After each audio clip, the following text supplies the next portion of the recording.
Bueno, y ahora sí, para hablar un poquito de fake news, estamos en conversación telefónica con Jorge Mux, doctor en filosofía, estudioso del lenguaje, de la comunicación, pero también, y él me dirá a ver si está de acuerdo con la denominación, artesano de la fake news, digo, porque como pasatiempo le gusta postear informaciones deliberadamente falsas y con un sesgo cómico en sus redes sociales. Jorge, ¿cómo estás? Juan Iguarino te saluda desde Ágora en Radio Nacional. Hola, Juani, muy bien, ¿qué tal? Bueno, ¿estás de acuerdo con esta denominación de artesano de la fake news? Sí, vamos a llamarlo así, en realidad me da lo mismo cómo se llame. En realidad yo lo llamaría una especie de experimento literario que trata de, en fin, el nombre que yo le daría es como un poco más eufemístico, pero me parece que está bien. Bien, ¿cómo surgió esta idea o este experimento literario de empezar a trabajar un género que está en boga, que son las noticias falsas? Y hay una serie digamos, de sitios famosos que trabajan noticias falsas y que juegan con la idea de que alguien se las va a creer. Y en realidad juegan, uno de ellos es El Mundo Today, por ejemplo, que bueno, que básicamente hacen humor generando noticias que en algún punto, o algunas de ellas al menos, tienen algún rasgo de verosimilitud. Y hay otro sitio que es un poco menos famoso, argentino, llamado Infogarch. ¿Infogarch? Es fabuloso. Ah, no lo conozco ese. Bueno, en realidad es absolutamente bizarro, muy bizarro, y tiene, bueno, noticias en las que se involucran personajes con nombre y apellido en cuestiones a veces sexuales sumamente aberrantes. No violaciones ni cosas por el estilo, pero sí cosas, digamos, muy raras y muy extrañas, y bueno, la verdad que está además escrito en un lenguaje impecable, con lo cual duplica la hilaridad. Digamos que esos son, vamos a decirlo así, mis inspiraciones, pero básicamente también me gusta la idea de jugar entre lo real y lo ficticio, que eso es un poco la idea. Yo hace algunos años también, cuando escribía cuentos, la idea del cuento era que el que arrancaba leyendo pensara que podía ser una anécdota en primera persona, y con al rato de que lo iba leyendo, bueno, se iba dando cuenta de que no lo era, de que en realidad, digamos, de que eso no podía ser, pero que le quede algo de duda en eso. Me parece que es una buena parte del género narrativo, esa idea de preguntarte si efectivamente esto pasó o no, y que te quede la duda, que vos no digas de antemano, esto es falso, esto no es así. Bien. Bueno, un poco esa es la inspiración. Me hace acordar también series como, y ya, digamos, cambiando ampliamente de tema, porque series como Fargo, por ejemplo, que cuando arrancan dicen que están basados en historias reales. Después uno sabe que no es así, pero en realidad la historia es tan descabellada que uno se pregunta, pero ¿y cómo esto está basado? ¿Qué habrá sido lo real de esto? Ese juego literario me parece interesante, ¿no? ¿Qué pasó y qué efectivamente no pasó para nada? ¿Y te acordás cuál fue la primera que hiciste de estas noticias falsas? Sí, yo arranqué publicando noticias falsas mucho antes de la pandemia, a fines de 2019. Además lo hacía con una plataforma que me permitía generar fake news muy parecidas a un diario, a la portada de La Nueva Provincia, por ejemplo, y si no recuerdo mal, era que se habían escapado 8 monos radioactivos de un centro de estudios en Bahía Blanca.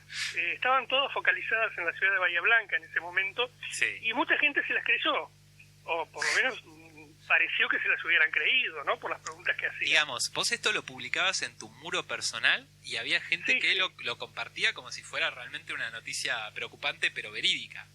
Sí, en realidad, la verdad es que yo cometí unos cuantos provoqué unos cuantos problemas, porque al principio las noticias eran muy verosímiles, no esa justo, ¿no? Claro. Pero hubo algunas que tenían un grado de verosimilitud bastante grande que, bueno, parecía publicada en un diario. Entonces, yo no, digamos, no hacía los guiños que hago ahora, en los que hay siempre alguna cuestión claramente humorística, pero al principio no hacía eso. Entonces hubo problemas con eso. Sí, de hecho hubo un caso en el que alguien compartió en varios muros diciendo, miren lo que está pasando, y bueno, después tuvo que pedir disculpas y por supuesto esa persona se enojó conmigo. Entonces, esas cosas pasan también. Claro. Jorge, ¿y por qué son tan creíbles las fake news? ¿Por qué hay gente que es especialmente crédula para creerse cosas que son deliberadamente falsas? ¿Has pensado sobre esto? En realidad, yo lo que supongo es que el periodismo actualmente, o buena parte del periodismo, se ha especializado en lo que antes llamábamos la noticia amarilla. Sí. Ya no es, digamos, el amarillismo o esa idea de noticia seria y noticia amarilla. Los límites se han desdibujado bastante. Y la verdad es que uno se encuentra en lo que antes creía uno que era periodismo serio, noticias aberrantemente, por lo menos faltas de credenciales, no digamos falsas, porque uno en última instancia en muchos casos no puede corroborar si es verdadero o falso. Claro. Pero está lleno de noticias muy flojas de credenciales. Entonces, creo que el mismo periodismo en gran medida ha fomentado la capacidad de que uno no, o mejor dicho, la incapacidad de distinguir entre lo verosímil y lo real, o entre lo inverosímil y lo real, ¿no? Y también la propia realidad se ha encargado un poco de eso. Han ocurrido cosas bastante inverosímiles, ¿sí? Claro, Entonces, pensemos en la pandemia incluso. Si uno pensara 3 años atrás que va a haber una situación que paralice el comercio mundial, cierre de fronteras, etcétera, etcétera, etcétera, nada, no hubiera sido muy creíble. Sí, hace un tiempo un conocido mío me mostraba la noticia de una ciudad en la que tuvieron algunos problemas y los funcionarios acusaban de esos problemas a un fantasma. Y era prácticamente lo mismo que yo había inventado en una noticia falsa. Entonces digo, bueno, ¿qué es eso? Es un poco, hay algo ahí que te permite dejar la duda. Claro. El tema es que cuando uno lo hace de forma recurrente y tiene ciertos guiños, los que leen obviamente saben que eso no puede ser cierto, pero algún desprevenido puede creer que sea cierto. Yo los guiños los dijo a propósito porque me doy cuenta de que no está bueno jugar con con que la noticia sea demasiado verosímil, porque ya eso sí sería, bueno, lo que me pasó aquella vez, que hubo gente que lo compartió de muy buena fe y, claro, y bueno, se sintió defraudada, y está bien porque, digamos, la noticia no tenía por qué pensar que era falsa. Claro. Entonces me parece que está bueno dejar ciertos guiños. Y esta por ahí es una pregunta medio tonta, pero ¿por qué hablamos de fake news y no de noticias falsas? ¿Es una cuestión de un anglicismo nomás? ¿O para vos en tu análisis de lo que es una fake news, pensás que tiene algún elemento característico que lo hace diferente de una mera noticia falsa? Mira, no lo he pensado. En realidad yo no las llamo, por lo menos lo que yo hago, no lo llamo ni fake news ni noticia falsa. Me parece un experimento literario que tiene la ventaja de tener una consecuencia social relativamente inmediata, como todo lo que uno hace en las redes sociales. Y además jugar con la consecuencia social de cierto tipo de literatura con cierto tipo de humor, o con cierta clase de humor.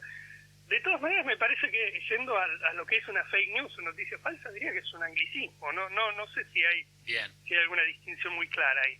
Tampoco sé si se ha teorizado lo suficiente, honestamente no conozco, sobre el fenómeno de la creación de la fake news, de la creencia en la fake news. Supongo que debe haber teoría de eso, pero yo no conozco. Bien.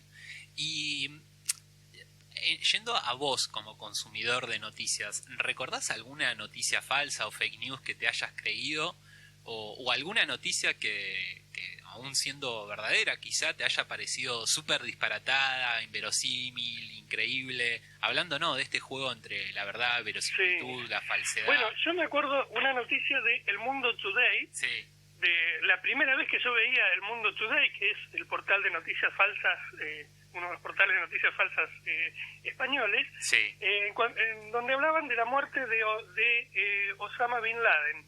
Y decían que, bueno, que habían arrojado el cuerpo de Bin Laden al mar, pero que esa era la primera parte. La segunda parte era investigar por todo el mar, porque había que rescatarlo. Y que como lo habían tirado en el mar, en el Océano Pacífico, ya habían estadounidenses que vivían en la costa del Pacífico que no querían que sus hijos tomen agua porque era radioactiva. En realidad era un disparate todo, en verdad, y yo me creí, digo, esto es delirante, y pensé que era verdad, hasta que, bueno, después descubrí que el sitio se dedicaba a hacer ese tipo de Claro, cosas. caíste... Después la contraria no, la verdad es que no me acuerdo, pero podría citar esta misma de la ciudad en la que acusaban a un fantasma por un desperfecto, no recuerdo si era en el agua o en la electricidad o algo por el estilo. Esa es muy buena. Y también, hay ahora, ayer o antes de ayer, apareció un grupo de muchachos que estaban haciendo una fogata en Sí. Jujuy y que se les apareció el diablo y lo fotografiaron. Sí, Y uno ve una fotografía, claro, en el que el fuego de algún modo da una imagen en el instante en que lo fotografiaron de algo así que podría sugerir demoníaco, pero no es más que eso. Y la noticia consistía largamente en eso, en el miedo que tuvieron los chicos, en que apagaron la fogata y se metieron a la casa. En fin, era delirante. claro. Y después otra cosa, que ahora me estoy acordando y Sí. quiero ser breve con esto, es noticias que en realidad son inverosímiles por lo mal redactadas que están. Ajá, Ese es un género fabuloso. Yo recuerdo una noticia, si me permitís sí, brevemente, por favor. una noticia, bueno, en mis clases de filosofía del lenguaje hacemos un análisis pragmático de noticias, y una de las noticias que trajeron los alumnos fue que había habido un asalto en una peluquería. Sí, El peluquero le pidió a un amigo que cuide el local que había sido asaltado, sí. pero el amigo lo que hace es robarle el local, le roba una campera de cuero. ¿Hola? Sí, acá estoy. Sí. Le roba el amigo una campera de cuero y un secador de pelo, Sí. y a su vez luego este amigo se escapa en un taxi y le paga al taxista con la campera de cuero y el secador de pelo. Claro, no tiene ningún Y luego sentido. viene el novio y le pega. Esa era la noticia. No se sabe de quién era el novio, no se entendía, en definitiva no se entendía nada. Claro, entre lo inverosímil con la mala redacción, porque a veces pasa con las noticias que están redactadas de una manera que tienen ambigüedades, pero acá se juntaron todos los elementos. Parece que sí, sí. Jorge, la última fake news o noticia falsa que hayas escrito para irte despidiendo ya, ¿la recordás? ¿O alguna que quieras, La última que he publicado era... o alguna las que quieras instrucciones. compartir? Sí, yo creo que una que causó, digamos, cierta gracia fue la instalación de una persona que instala en lugar de un vacunatorio, instala un vaculeatorio. Sí, la recuerdo. Esa fue, digamos, creo que fue, que tuvo cierto impacto porque fue cómica, Sí, que por supuesto no es un vacunatorio, sino como No, lo claro. explica es otra cosa. es otra cosa. Y bueno, la gente que entraba confundida y las explicaciones de quienes lo hacían. Bueno, un par de personas me preguntaron, ¿pero esto dónde es? Esto es verdad también, ¿no? Está esa idea de que aún por más que sea claramente inverosímil y que haya guiños, siempre hay gente que duda. Sí. Y bueno, a veces uno dice, los límites están muy cerca entre lo ficticio y lo verdadero. Totalmente. Bueno, Jorge, nos hemos quedado sin tiempo, estamos cerca del informativo, pero de todos modos, sobre esta del vaculeatorio, te recuerdo que yo en la línea de comentarios te pedí, y espero que me cumplas en algún momento, una nota sobre los vaculeados VIP, digamos. Perfecto. Así Va a tener que haber una. te la encargo, Jorge. Bueno, gracias, Juan. No, gracias a vos, Jorge. Te mando un abrazo grande. Bueno, abrazo enorme. Hasta luego. Hasta luego. Era Jorge Mux, escritor, filósofo, profesor de filosofía, doctor en filosofía, docente de la Universidad Nacional del Sur, el autor del Lexonario y ahora también contándonos en este experimento literario o artesanía de fake news, como le dije yo, hablando un poco sobre noticias falsas, los medios, la credibilidad de la gente. Súper interesante. Y también un poco cómico esta nota, nos sirve para empezar el lunes con una sonrisa.